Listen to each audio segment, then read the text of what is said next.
Hi, everyone. I'm Elaine Quijano. It is good to be with you. Thanks for joining us. President Biden spent a final day in Brussels Tuesday working to repair the U.S. relationship with Europe after the Trump era. The allies talked trade and renewed transatlantic ties ahead of President Biden's highly anticipated summit with Russian President Vladimir Putin. Vice President Kamala Harris opened the general session of the Brussels Forum, joining virtually. She tied the need to strengthen global democracy with the January 6th attack on the U.S. Capitol. In recent years, anti-democratic factions have gained footholds in countries across Europe and in the United States. And I will never forget the horror and the heartbreak of January 6th, 2021, when our United States Capitol, a beacon of democracy for so many, came under siege by a violent mob who refused to accept the results of a free and fair election. It is not enough to say we cannot let something like that ever happen again. We must commit and recommit our democratic principles and lead by example. The Capitol riot also loomed large during a number of hearings back in Washington, where the White House has proposed a new strategy to crack down on domestic terrorism. Attorney General Merrick Garland announced a new initiative to help agencies more effectively identify domestic extremists. For years, law enforcement has been more focused on foreign actors. The National Strategy for Countering Domestic Terrorism does not include a position on establishing a domestic terror law. The news comes as top law enforcement officials testified before a House committee on the January 6th insurrection. Here's FBI Director Christopher Wray on the lasting trend of extremism. Unfortunately, January 6th wasn't an isolated event. Domestic terrorism has been and continues to be a top concern for the FBI. Over the past year, we've seen a troubling uptick in violence against members of the law enforcement community. That's not just counting the Capitol attack on January 6th or the attacks against hundreds of officers across the country during the civil unrest last summer. It's the latest in a series of several hearings about the events leading up to January 6th. So far, none of them have detailed the actions of the former president. For more, let's bring in Nikole Killion, Courtney Subramanian, and Stephanie Murray. Nikole is a CBS News congressional correspondent. Courtney is a White House correspondent for USA Today. And Stephanie is the author of Politico's Morning Score newsletter. Welcome. It's good to have you all. Stephanie, let me start with you. How much do these hearings on what happened on January 6th color attempts to reach bipartisanship?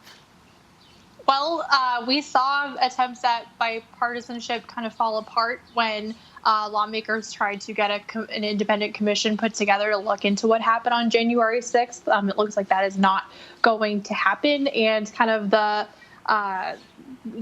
legacy of this is going on as the, AG Merrick Garland announced, a new initiative to look into domestic terrorism, naming white supremacy and white nationalists as some of the largest threats facing the United States when it comes to domestic terrorism. We know that there were far-right extremists at the Capitol on January 6th, and so there are just a number of open questions that aren't going to be looked into kind of in a bipartisan way on this issue. Yeah, I mean, Nikole, Democrats failed in their efforts to create a bipartisan commission to investigate the Capitol riot. So what might be their next move?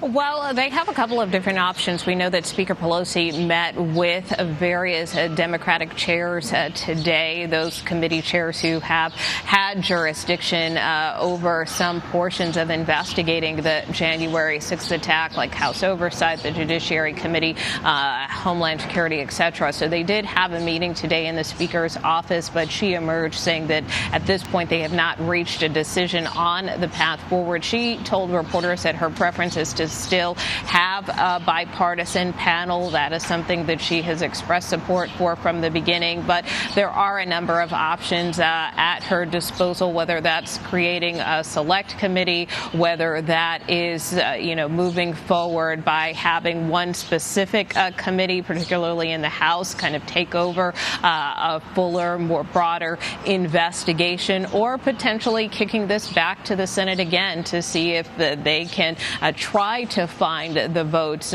for a January 6th commission. You'll recall that the measure failed. It was just 6 votes short. So that is one other potential option as well. And she said they are talking this out. The hope is perhaps maybe they can find a path forward sometime this week. So we'll continue to monitor those developments. And Courtney, FBI Director Christopher Wray testified about the administration's efforts to crack down on domestic terror shortly after Attorney General Garland announced details on it. What is the crux of the Biden administration's plan? Yeah, I mean, it's looking to really establish a framework. It's a 4-pronged plan looking to heavily boost the ranks of prosecutors, analysts, and investigators across the government to tackle domestic terrorism. They want to use $100 million from the president's proposed budget to add more personnel to the Department of Justice, to the Department of Homeland Security, while also ramping up vetting efforts of government employees. But the biggest piece, of course, is the sharing of threat information across all levels of government, which we know a Senate report found last week was a critical failure in the run-up to the January 6th Capitol riots and left law enforcement unprepared to deal with the violent mob there.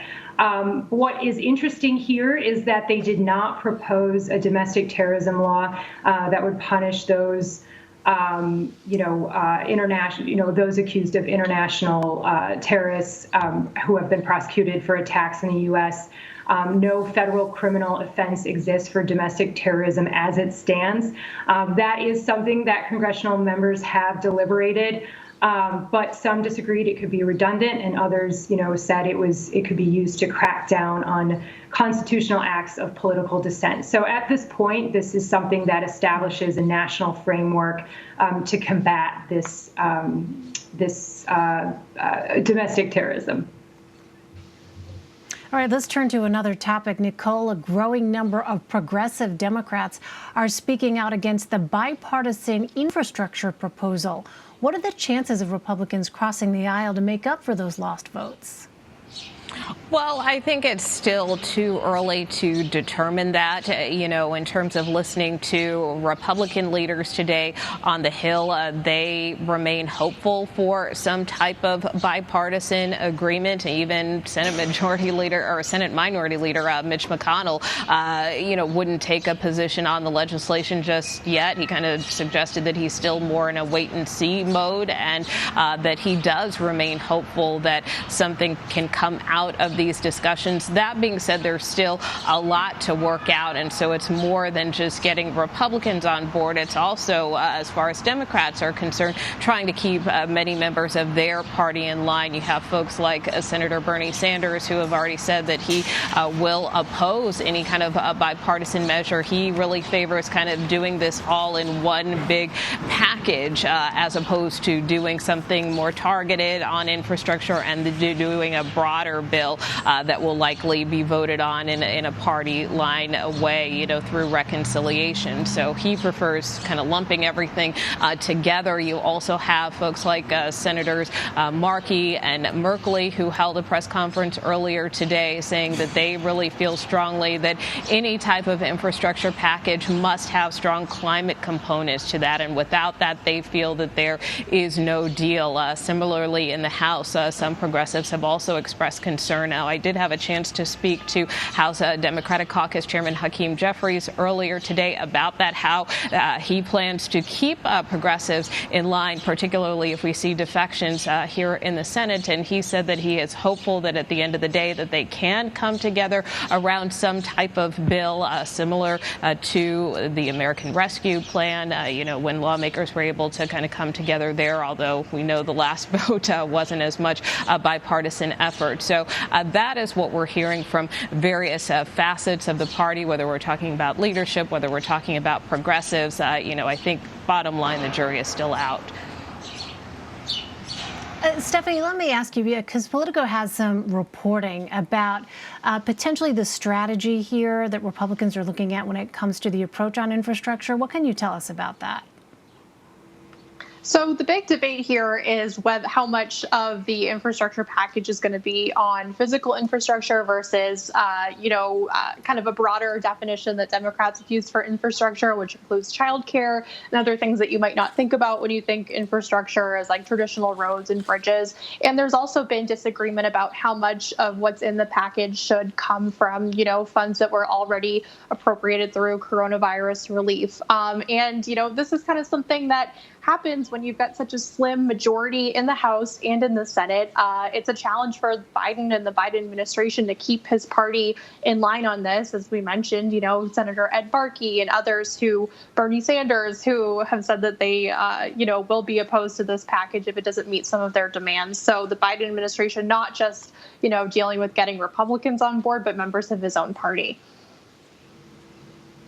Well, Courtney, let's turn to the president's trip overseas. How is the administration setting expectations for President Biden's meeting with Russian President Vladimir Putin? Well, we expect tomorrow's talks to be very lengthy and contentious. The meeting between Putin and Biden is expected to stretch maybe 4 or 5 hours. Officials said maybe even longer.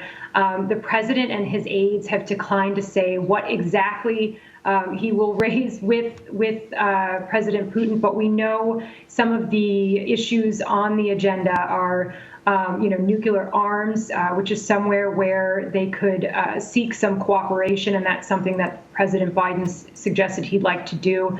But also, confronting President Putin on a recent string of cyber attacks by Russian actors, Russian aggression in the Ukraine, and human rights, although it's unclear if Russian opposition leader Alexei Navalny will be mentioned. But we know President Biden has been preparing over the last week by speaking with a number of foreign leaders, national security aides, political advisors. He's been briefed by former ambassadors to Russia under former President Obama, former national security officials, including Fiona Hill. So he's been really preparing for this meeting. On Monday, we did hear Biden say that he had spoken to these world leaders about the meeting with Putin, and in responding to some criticism about the timing of this meeting, he said they were happy and appreciative that he's meeting with Putin now. But I think the big thing here is that the White House has really underlined they do not expect any major policy agreements, just that this is a first step in, building a relationship, which is something the last 4 presidents have sought with Russia, some with varying degrees of limited success. But one thing we do know is that this meeting will be very different from the last time Putin met an American president, when he met former President Donald Trump in Helsinki in 2018. President Biden has plans to address the press, but he will do so separately, and so will President Putin following the talks.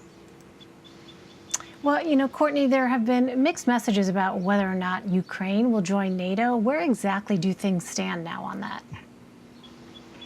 Yeah, there was a little bit of a scramble before President Biden's press conference on Monday. Just before the press conference, Ukrainian President Zelensky had sent a tweet that NATO had agreed that his country could join the alliance, which would have been a startling development before Biden's meeting with Putin, and could have, exacerbated tensions with Moscow. But the administration was pretty quick to try and clear that up. They said they were merely reiterating a 2008 commitment that Ukraine would one day join. And during Biden's remarks, he said that he would continue to protect Ukraine's sovereignty and territorial integrity. But when he was asked directly, President Zelensky had said, I want a yes or no answer, whether Biden would get behind an action plan. And when Biden was asked this directly, he said, the school's out on that decision. He said that they still needed to meet some criteria, that they still had some corruption to clean up, and that the decision was not his alone, that other members of the NATO military alliance would be behind that decision. So it's a question he's not willing to answer yet, but certainly will be on the agenda at his talks with Putin tomorrow.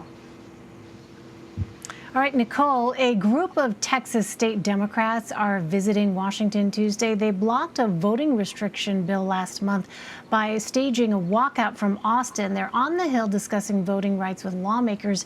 Here's what Senate Majority Leader Chuck Schumer said to you about the meeting. Let's listen to that. Did you give any guarantees to these Texas lawmakers today, and why move forward with S1 if you don't have the votes to pass it? Look, it's so important, and we're working as we speak with others, including Senator Manchin, to see if we can get a big, strong bill passed. We have to get it done. It's very important. It will be voted on. So Senator Manchin already came out against the For the People Act. Can he be persuaded, Nikole, to change his mind? Well, I think this is what's interesting here because you are hearing a little shift in tone, at least from leadership, in the sense that, you heard Chuck Schumer there say they're working with Joe Manchin, as we speak.